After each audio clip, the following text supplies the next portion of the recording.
आगे बढ़ेंगे, बात करेंगे ओडिशा के पुरी की, जहां पर सालाना जगन्नाथ यात्रा का आज दूसरा दिन है और आज 10 बजे फिर से रथ यात्रा का आगाज हुआ। तीनों रथ भक्तों ने खींचना शुरू किया और लगभग 11:20 पर भगवान बलभद्र का जो रथ था वो ताल ध्वज गुंडीचा मंदिर पहुंच गया।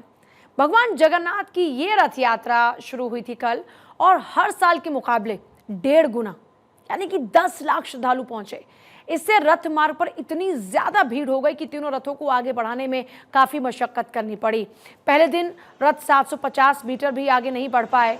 देर शाम देवी सुभद्रा के रथ के आसपास भीड़ का दबाव बढ़ने से 625 श्रद्धालुओं की तबीयत भी खराब हो गई थी। और क्योंकि बहुत ज्यादा गर्मी वहां पर हो जाती है, भीड़ में आप समझिए लोग कई लोगों का दम घुटने लगा, तो यहाँ पर कई लोग बेहोश हो गए और कुछ लोगों को चोट की भी जानकारी है। प्रशासन के मुताबिक 70 लोग अस्पताल में भर्ती हैं, इनमें से 9 की हालत काफी गंभीर बताई जा रही है। कानून मंत्री पृथ्वीराज हरिचंदन ने कहा कि भगवान बलभद्र का रथ मोड़ पर फंसने से देरी हुई, इस कारण देवी सुभद्रा के रथ को मरीजकोट में ही रोकना पड़ा। सूर्यास्त होने से तीनों रथों को रात 8 बजे रोकने की घोषणा की गई। तो देखिए, पुरी के फायर सर्विस डिपार्टमेंट के डीजी सुधांशु सरंगी कहते हैं कि यात्रा में भगवान जगन्नाथ की कृपा से सब कुछ बहुत अच्छी तरह चल रहा है।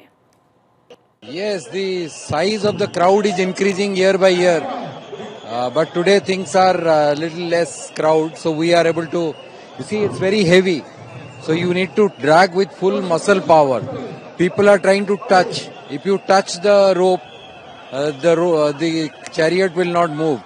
We need to use full strength. तो देखिए, अब यहाँ पर जो अधिकारी वो बता रहे हैं कि लोग टच करने की कोशिश करते हैं रोप को, लेकिन खींचना पड़ता है पूरी ताकत के साथ, तब जाकर रथ आगे बढ़ता है। पुरी से संवाददाता सुब्रत कुमार की ये रिपोर्ट जरूर देखिए।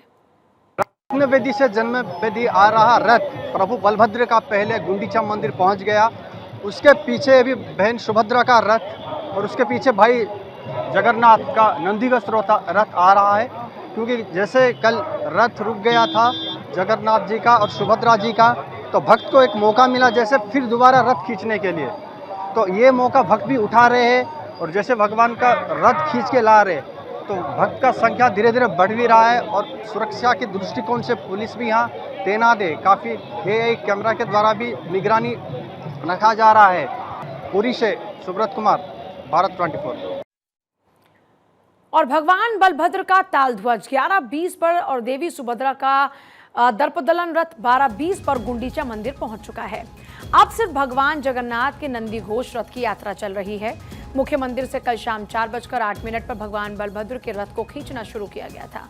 मुख्य मंदिर से करीब 2.5 किलोमीटर दूर गुंडीचा जो मंदिर है वो 9 दिन ठहरने के बाद भगवान 5 जुलाई को मुख्य मंदिर वापस लौट जाएंगे। पश्चिम अफ्रीका के एक भक्त का कहना यह है कि पुरी में रथ यात्रा देखने का ये मेरा पहला अवसर है। कल हमें केवल भगवान जगन्नाथ के दर्शन करने का मौका मिला और इसके अलावा उन्होंने किस तरह से अपने भाव व्यक्त किए एक बार देख लेते हैं। My name is Tulasi Maharani. I'm coming from West Africa and this is my very first opportunity to witness Rath Yatra in Puri. And yesterday we only had the opportunity to take darshan of Jagannath.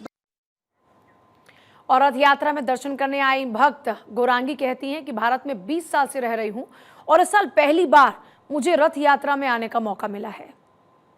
Today, his sweet Leela is he's still in the temple, so we have one more day of Rath Yatra. So today I'm hoping that I will be able to have the mercy of pulling Jagannath to Gundicha. और आगे बढ़ते हैं, बात होगी अदानी समूह ने प्रयागराज में जो महाकुंभ की तरह ही ओडिशा के पुरी में जगन्नाथ रथ यात्रा के दौरान भक्तों के लिए प्रसाद सेवा की शुरुआत की है। तो रथ यात्रा में शामिल होने वाले लाखों भक्तों और सेवादारों को अदानी ग्रुप भोजन उपलब्ध करा रहा है।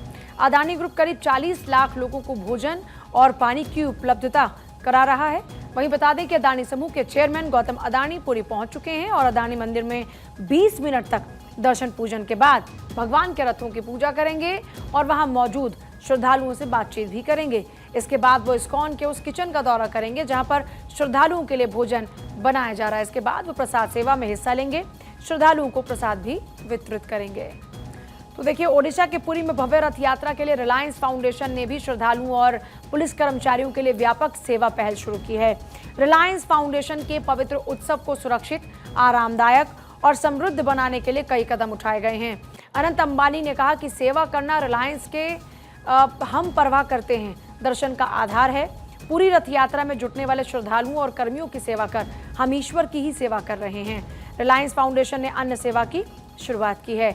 छोटा सा ब्रेक यहाँ पर ले रहे हैं।